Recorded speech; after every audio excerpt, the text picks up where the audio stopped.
तो दोस्तों मार्केट में आज समोसे बनाने के इतने तरीके नहीं मिलेंगे जितने ज्यादा आपको आज फ्रॉड बनाने के नए नए तरीके मिल जाएंगे। जी हाँ, आज की इस वीडियोस में मैं आपसे बात करने वाला हूँ आजकल जो ऑनलाइन फ्रॉड्स हो रहे हैं या फिर मोबाइल में फ्रॉड्स हो रहे हैं, आखिर ये किन किन तरीकों से लोगों से पैसा ठगी कर रहे हैं। वीडियो बहुत इंपॉर्टेंट होने वाला है। अगर यदि आप इस वीडियो को देख रहे हैं तो ना सिर्फ आपके लिए बल्कि आपके परिवार के लिए, आपके दोस्तों के लिए और आपके बच्चों के लिए भी इस वीडियो से एक बहुत बड़ी सीख मिलने वाली है। वीडियो को पूरा जरूर देखिए। दोस्तों सरकार ने काफी सारे प्रयास किए हैं इन्हें रोकने के लिए, लेकिन ये बड़े ही शातिर होते हैं, कोई ना कोई नया तरीका खोज ही निकालते हैं और ये इतनी सफाई से फ्रॉड करते हैं कि आप इन्हें पकड़ भी नहीं पाएंगे। और आपको कोई नया तरीका पता चल भी गया कि ये फ्रॉड है तो वो कोई नया तरीका आजमा करके आपको आजमाएंगे और आप उनके चुंगल में फंस जाएंगे। तो कौन कौन से तरीके ये आजमाते हैं, चलिए वीडियो को शुरू करते हैं।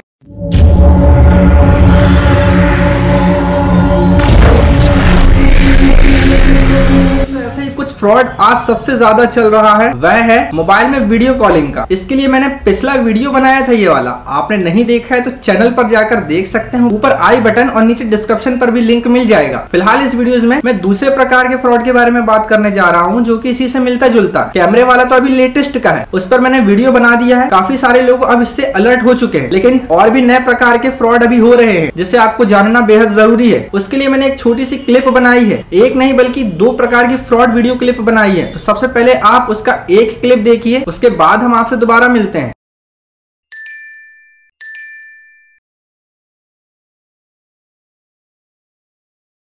हेलो सर, आपका मैसेज प्राप्त हुआ था मुझे। जी मुझे ज़रूरत है। ठीक है सर, कौन कौन से डॉक्यूमेंट्स पहुंचाना है? सेम नंबर पर मेरा व्हाट्सअप है, आप मुझे मैसेज डाल दीजिए सर, मैं पहुंचा देता हूँ। Okay sir, thank you very much. गजब, इतने ज्यादा कम रेट ऑफ इंटरेस्ट पर इतना ज्यादा लोन। मतलब बैंक वाले तो लूटते हैं। फटाफट सबसे पहले डॉक्यूमेंट्स इन्हें सेंड करता हूँ और अब बैंक वालों को बताता हूँ।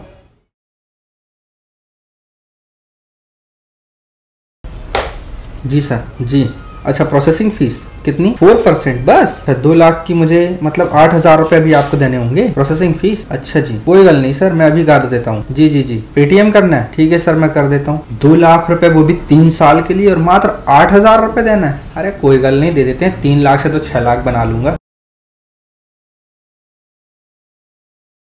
हाँ जी सर। अच्छा और पैसे डालने? अच्छा जी, वो मेरा लोन अमाउंट आपने बढ़ा दिया है? जी। अच्छा, जो मैं आपको अभी पैसे दूंगा तो वो आप मुझे लोन के साथ वापस कर देंगे? ठीक है सर, ओके।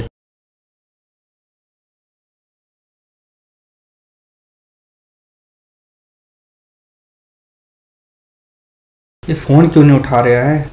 अरे फोन उठा भाई, फोन ही नहीं उठा रहा है। मेरे डॉक्यूमेंट्स भी ले गया। होप कि इस क्लिप को आपने पूरे अच्छे तरीके से देख लिया होगा, लेकिन क्या आप जानते हैं कि यहाँ पर ये 2,000 रुपए देकर ही समस्या का शिकार नहीं हुआ। अभी समस्या तो इसके ऊपर और आने वाली है, और वो कौन सी समस्या है वो मैं आपको आगे बताऊंगा। एक प्रकार का और फ्रॉड है, उसे मैंने दूसरी क्लिप पर बताया है, आप उस वीडियो को भी जरूर देखिए। तो ये रहा आपके सामने दूसरा क्लिप। क्या करूँ, मेरी जॉब चली गई, मैं क्या करूँ।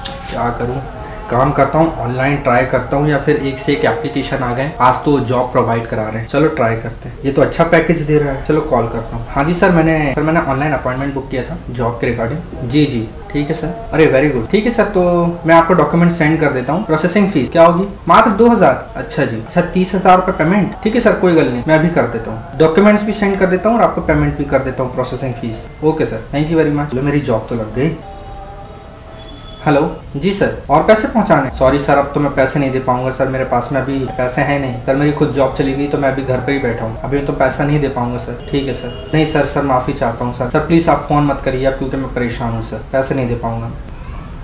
लेकिन मेरे डॉक्यूमेंट्स तो उनके पास में ही रह गए। मैं यहाँ से व्हाट्सएप से डिलीट कर देता हूँ। चलो मैंने डिलीट तो कर दिया है, लेकिन उन्होंने सिस्टम में सेव कर लिया होगा तो गलत इस्तेमाल तो नहीं करेंगे उसका। होप के दोनों ही क्लिप आपको समझ में आ गए होंगे, लेकिन यहाँ पर ही ये खत्म नहीं होता है, कहानी तो अभी शुरू हुई है मेरे दोस्त। अब इनका असली जाल स्टार्ट होता है। असली जाल क्या है? आपने देखा कि पहले वाली क्लिप में और दूसरे वाले क्लिप में दोनों ने ही डॉक्यूमेंट्स उस फ्रॉड के पास में सेंड कर दिए हैं। अब वह फ्रॉड उन डॉक्यूमेंट्स के जरिए और भी ज्यादा गलत इस्तेमाल करेगा। आपसे तो मात्र 2 या 4,000 रुपए निकलवाया है, या हो सकता है कि आपने बिल्कुल भी पैसे ना दिए हो, लेकिन डॉक्यूमेंट्स सेंड कर दिए, तो उन डॉक्यूमेंट्स से भी वह लाखों रुपए कमा सकता है। जी हाँ, लाखों रुपए मैं बोल रहा हूँ, हो सकता है ये अमाउंट करोड़ तक पहुंच जाए। कैसे? तो चलिए पूरी जानकारी आपको डिटेल्स में देते हैं। देखिए, जो फ्रॉड करने वाले होते हैं ये अच्छे तरह से जानते हैं कि आपको किस प्रकार से लालच दिया जाए, और जब आप उनके लालच पर फंस जाते हैं तो वह आपसे पैसा ले लेते हैं, और जब आप इनके लालच से बचना चाहते हैं और बच के निकल जाते हैं तब कहीं ना कहीं आप अपनी कुछ छाप छोड़ जाते हैं। जैसे कि आपने यहाँ पर उनको अपने डॉक्यूमेंट सेंड कर दिए और आपकी नजर में आपने व्हाट्सएप से इसे डिलीट भी कर दिया है, लेकिन उन्होंने अपने सिस्टम में इसे सेव करके रख लिया। अब इसका गलत उपयोग ये कैसे करते हैं उसके बारे में पूरी डिटेल जरूर जानिए। कहीं आपने भी किसी को अपने डॉक्यूमेंट सेंड तो नहीं किए और दिए हैं तो आगे आपको क्या करना है इस वीडियो में मैं बताऊंगा, जिससे कि आप सुरक्षित रह सकें। तो चलिए उसके बारे में भी एक नजर डाल लेते हैं। जब कभी भी आपको लोन या फिर जॉब का ऑफर आता है या फिर किसी प्रकार का गिफ्ट या इतने लाख रुपए की लॉटरी खुल चुकी है आपको, इस प्रकार का ऑफर आपको अगर यदि सामने से आता है तो आपके मोबाइल पर भी प्रूफ के तौर पर एम्प्लॉय आईडी के तौर पर वह अपने कुछ डॉक्यूमेंट सेंड करता है कि यह मेरा नाम है और यह मैं आपको अपनी आईडी सेंड कर रहा हूँ। तो दरअसल जो फ्रॉडर्स होते हैं उनकी आईडी नहीं होती है, उन्होंने ये आईडी किसी और की, जी हाँ, जो आप लोगों के द्वारा आईडी ली जाती है तो वही आईडी सामने वाले को फॉरवर्ड कर दी जाती है, जिससे कि सामने वाले को ये बिलीव हो जाए कि सामने वाला सच बोल रहा है। और एक डॉक्यूमेंट्स नहीं, आपको Aadhaar card, PAN card, voter ID card, यहाँ तक कि कभी कभी मार्कशीट का भी इस्तेमाल कर लेते हैं, लेकिन मार्कशीट का इस्तेमाल यहाँ पर नहीं होता है। मार्कशीट का इस्तेमाल दूसरी जगह होता है, कहाँ पर होता है उसके लिए मैं आगे बताऊंगा। कुल मिलाकर के आपके डॉक्यूमेंट्स का गलत इस्तेमाल किया जाता है, और जब सामने वाला व्यक्ति उन डॉक्यूमेंट्स पर विश्वास करके उसे पैसा दे देता है और उस व्यक्ति के साथ कोई स्कैम हो जाता है, अगर यदि वह थाने में जाकर उसकी FIR दर्ज कर देता है तो डॉक्यूमेंट्स के प्रूफ पर वो आपके डॉक्यूमेंट्स दिखाएगा, जिससे कि आप खतरे में फंसेंगे, क्योंकि डॉक्यूमेंट्स उस सामने वाले ने आपके दिखाया है और उन डॉक्यूमेंट्स में पूरी डिटेल्स होती है, जिससे कि आपको गिरफ्तार किया जाएगा। तो जी हाँ, कभी भी अपने डॉक्यूमेंट्स किसी और को ना दें। अगर आपने कभी ऐसा किया है तो उसके लिए क्या करना है मैं आपको आगे बता देता हूँ। और अब रही बात मार्कशीट की, तो मार्कशीट में क्या होता है, तो मार्कशीट से ये आपके लोन उठा सकते हैं और किसी को लोन के नाम पर झांसा भी दे सकते हैं और किसी बैंक को अच्छा खासा चूना भी लगा सकते हैं। तो इसलिए अपने डॉक्यूमेंट्स कभी भी किसी के साथ में शेयर ना करें। और अब हम बात करते हैं किन बातों का आपको सबसे पहले ध्यान रखना है। सबसे पहली बात तो आपको ये नोटिस कर लेना है कि कोई भी व्यक्ति एम्प्लॉय होने का दावा करता है और अपने ही डॉक्यूमेंट्स आपको सेंड करता है, इसका मतलब वो आपको बार बार ये बताने की कोशिश कर रहा है कि वह सच बोल रहा है, और सच बार बार वही बताता है जो कि वास्तव में झूठ बोलता है। अगर किसी भी प्रकार का लोन या जॉब आपको प्रोवाइड कराई जाती है तो उस कंपनी के बारे में जानकारी दी जाती है और उस कंपनी की डिटेल्स आपके साथ में शेयर की जाती है, ना कि एम्प्लॉय की। अभी तो ये आपसे डॉक्यूमेंट्स मांगते हैं और डॉक्यूमेंट्स किसी दूसरे को फॉरवर्ड करके उनके साथ में स्कैम करते हैं, लेकिन पहले के दौर पर क्या था, मेरे साथ में तो कई बार ऐसा हो चुका है, लेकिन मुझे इसके बारे में पता था तो मैं उनके झांसे में नहीं आया। मुझे जो भी व्हाट्सएप में डॉक्यूमेंट सेंड किया जाता था, क्योंकि मैं जिस लाइन से हूँ मुझे काफी नॉलेज है इनका, किसी भी फोटो में क्या एडिट किया गया है वो मैं अच्छे से जान जाता हूँ, या जिसे भी अच्छा खासा फोटोशॉप काम करते आता है तो वह इस चीज को आसानी से समझ सकता है कि उस पर किसी भी डॉक्यूमेंट्स पर या फोटो पर अलग से टेक्स्ट लिखे गए हैं या अलग से फोटो को लगाया गया है, वह अलग ही समझ में आता है। लेकिन जिन्हें इन चीज के बारे में जानकारी नहीं होती थी या नहीं होती है तो वह इनके झांसे में आ जाते हैं। तो इसलिए इन लोगों ने अब ये नया तरीका भी निकाल लिया है। अब लोग नोटिस करने लगे हैं कि जो डॉक्यूमेंट्स आईडी के फॉन्ट्स होते हैं और जो इनके द्वारा एडिट किए जाते हैं फॉन्ट और फोटो वो अलग से ही समझ में आता है। तो इसलिए उन लोगों ने अब दूसरों के ओरिजिनल डॉक्यूमेंट्स सेंड करना स्टार्ट कर दिए हैं, जिससे कि लोगों को वाकई में रियल लगे और आप उनके चुंगल में फंस जाएं। इस चीज से आप सावधान रहें, किसी को भी अपने डॉक्यूमेंट्स ना दें, क्योंकि अगर यदि कोई भी जेन्युइन कंपनी लोन प्रोवाइड कराती है या जॉब प्रोवाइड कराती है उसकी वेबसाइट और ईमेल आईडी जरूर होगी। और ईमेल आईडी याद रखिए, कभी भी एम्प्लॉय की ईमेल आईडी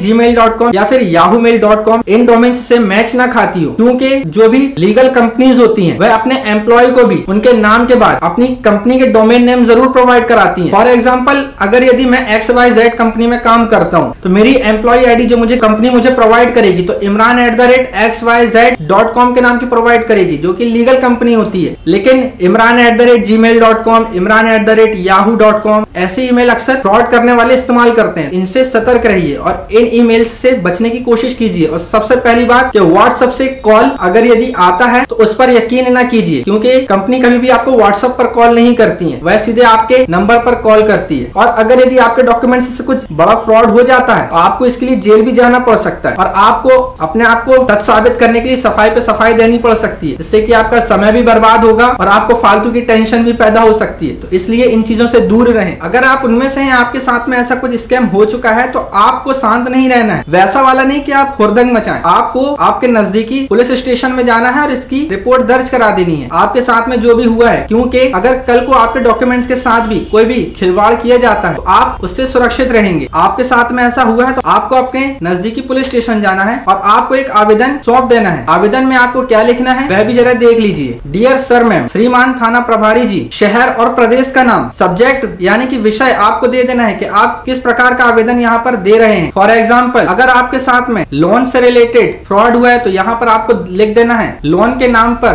फ्रॉड किए जाने हेतु आवेदन। नीचे आपको लिखना है महोदय जी, आपका नाम, आपके पिता का नाम, आपका पता और किस तारीख में किस व्यक्ति के द्वारा किस मोबाइल नंबर से आपकी क्या बातें हुई और आपने कौन से डॉक्यूमेंट्स या पैसे उन्हें दिए हैं, ये सभी चीजें आपको बता देना है। और आपने अगर यदि डॉक्यूमेंट्स दिए हैं तो आपको एक लाइन जरूर लिख देना है। अगर यदि आपके डॉक्यूमेंट्स का कोई भी गलत इस्तेमाल करता है तो आपको उस कार्यवाही से दूर रखा जाए। नीचे डेट लिखकर अपने हस्ताक्षर करके और ये आवेदन थाने में जमा कर देना है और उसकी एक रिसिप्ट आपको अपने पास में जरूर रख लेनी है। अगर कल को आपके साथ में कोई घटना घटित होती है तो आपको ये स्लिप काम में आएगी, जो कि आपको इन मामलों से दूर रखेगी। और हाँ, अपने परिवार में अपने बच्चों, बड़े और बुजुर्गों के साथ और साथ में ही अपने रिश्तेदार और दोस्तों के साथ इस वीडियो को ज्यादा से ज्यादा शेयर करें, जिससे कि उनको भी इस नॉलेज के बारे में पता हो सके और वह इस प्रकार के फ्रॉड से बच सके। होप की वीडियो आपको पसंद आया होगा। इसी प्रकार की वीडियोस देखने के लिए इस वीडियो के नीचे लाल कलर के सब्सक्राइब बटन को क्लिक करके चैनल को सब्सक्राइब जरूर करें और नोटिफिकेशन बेल आइकन को प्रेस करके ऑल पर जरूर क्लिक करें, जिससे कि इसी प्रकार की नॉलेज वीडियोस आपको सबसे पहले मिलती रहे। मिलते हैं अगली किसी वीडियोस में। मुझे दीजिए इजाजत। जय हिंद, वंदे मातरम।